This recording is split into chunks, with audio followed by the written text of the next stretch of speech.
आता एक अत्यंत महत्त्वाची बातमी आहे पुन्हा एकदा हवामानासंदर्भातली। मे महिन्याचा कडाका सध्या संपूर्ण महाराष्ट्राला भाजून काढतोय। अंगाची लाही लाही करणाऱ्या या उन्हातून आता लवकरच सुटका होण्याची चिन्ह आहे। हवामान विभागाने एक अत्यंत दिलासादायक बातमी दिली। राज्याच्या अनेक भागात पावसाचे ढग जमायला सुरुवात झालेली असून विदर्भ, मराठवाडा आणि कोकणात पावसाचा इशारा देण्यात आला।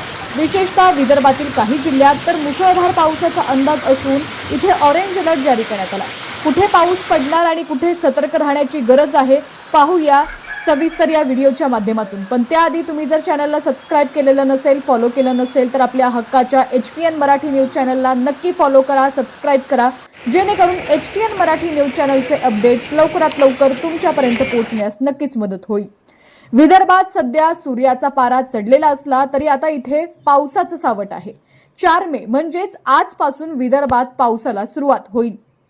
बुलढाणा, अकोला, अमरावती, वाशिम, नागपूर, गोंदिया, भंडारा या जिल्ह्यात मध्यम स्वरूपाचा पाऊस पडेल। सोसाट्याचा वारा आणि विजांच्या कडकडाटासह या ठिकाणी पाऊस होण्याची शक्यता आहे।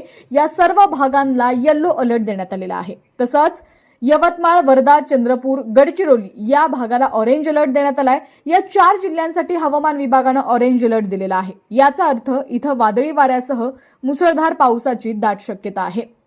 केवळ विदर्भच नाही तर मुंबईकर आणि कोकणवासियांनाही उकाड्यापासून दिलासा मिळणार आहे।